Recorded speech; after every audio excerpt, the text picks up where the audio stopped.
So we're back in the Ravenwood, but this time deep in the Ravenwood. So over the last several years, we've had someone training in the Ravenwood, training to become, who knows. Not long ago, this particular person stumbled upon a great oak tree and decided to rest upon the trunk of the oak tree. When he rested, out came a voice that spoke to him, and a face and the body of a female appeared to him in his dreams. And she told him about how he will not survive long in these woods without the protection of a fae. So this tree senses that it has been around great beings and felt the power of the arcane world growing, that sort of is around him. She is for many years looked for someone that she could even speak to, because her power is not fully arcane, but a mixture of arcane and fae and elemental all wrapped in one.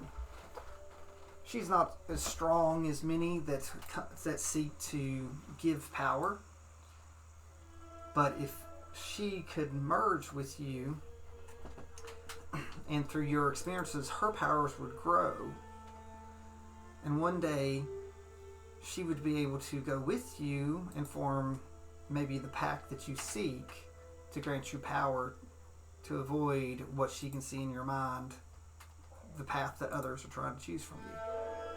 This was several years ago. So this is going on in your mind, and here we are several years. We'll say it's about 3-4 since you've been here. You've been in the woods on your own, and you stand before this very tree. Of course, there's what looks like it's a cutout of a woman that stands in front of you, but it doesn't speak or go, but you've felt her presence ever since that day. Felt that you've been lucky and grown through these years, because there's many things here that would battle you. Not long ago, one of the Omnicoms in the forest said that your father would be coming to test you. So Connor Dagon, who is one of the professors at the University of Highborne. It's been a while since you've seen him, since you were 17. Yeah, years. Yeah. So now you stand looking at this great oak tree that you've named the Oak Princess. The Oak Princess. Even though, again, she's quite beautifully carved in there, but she's never spoken, never that. But you've always felt her presence. You felt her growing and protecting you over these years.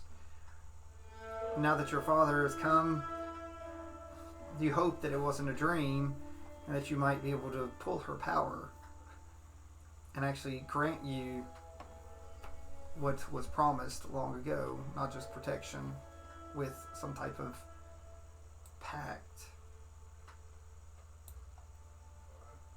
Do you wish to say a statement for this pact before your father gets here? I don't have anything prepared. Because you know your father is going to ask you to take a pact of the Hexblade. Yeah, no, I'm not doing it. Yeah.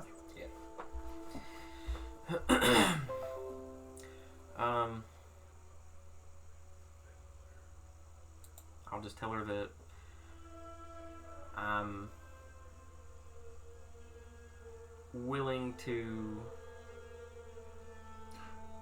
take her essence with me, and we can grow in power together. I'll help strengthen her if she helps strengthens me. So at this point, for the first time, the spirit, where's the spirit come flowing at? So her spirit comes out, and looks. She looks and says, "So you actually believe? And believe that I can help you move forward and also keep the past from tying you down, the generations of the Dagons? So did you know that the original Dagon came and visited me before his death? I did not. So he gave me something to hold for one that would hope to break the chains that have bound them through the years." And the ghostly form reaches back, and the oak tree opens up, and there stands a blade. It's the original Dagon blade that the original Dagon that has been here kept hidden until one was ready to forge a path of their own. It is not enchanted, but I have been pouring my essence into it for the past 150 or so years, so that a true Dagon may rise and help protect the world, or at least shape it to something better. So take it, and I will be with you. So Yeah, I'll reach in and take the sword. yeah, it's not like a huge or crazy sword or anything like that. It's just, it's there.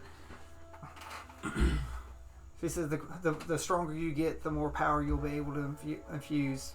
By having this, you form a pact with me. If you wish to break the pact, break the sword.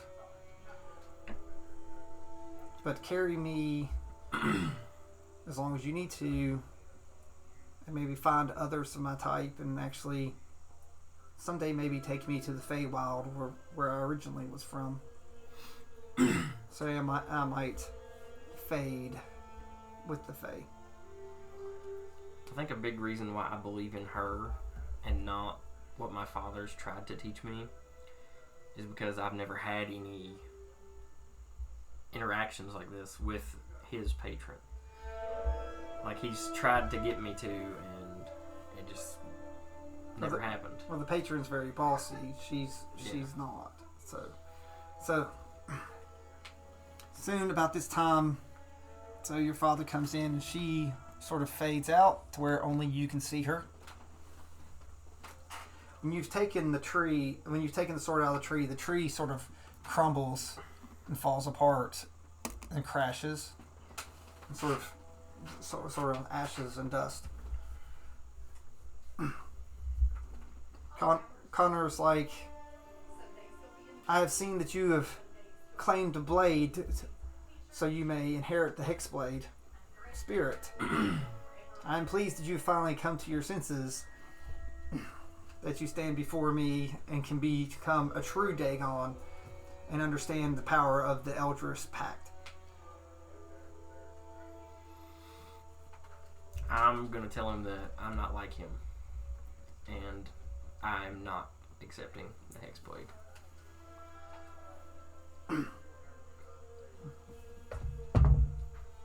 He says, "But I feel that the power coming from the blade that you have prepared for the Eldritch. It's like, if that blade can withstand a single blow from my Hexblade, I will accept you." Okay. So at this point, the blade glows green of his. He says, "Defend yourself." Okay. As he swings his sword. 12. Doesn't hit. So it doesn't hit you, but you have to hit the sword. No. Sure. Okay.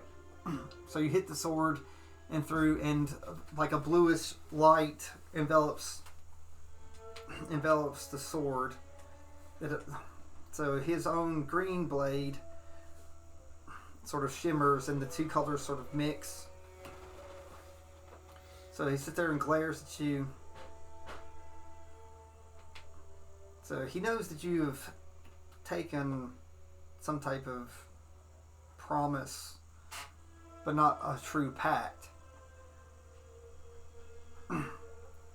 So after the first hit, the Omniball, the Omnicom glows. Connor sort of huffs and turns around. He says, "It seems that you have earned the right from the headmaster to come, whether I wished it or not." He says, "Your train comes in the morning. Don't be late, or I'll make sure that your invitation does not come again." So out through the blade comes your spirit, your fae. So she says, "I look forward to the journey with you." It's like, but don't your kind have names?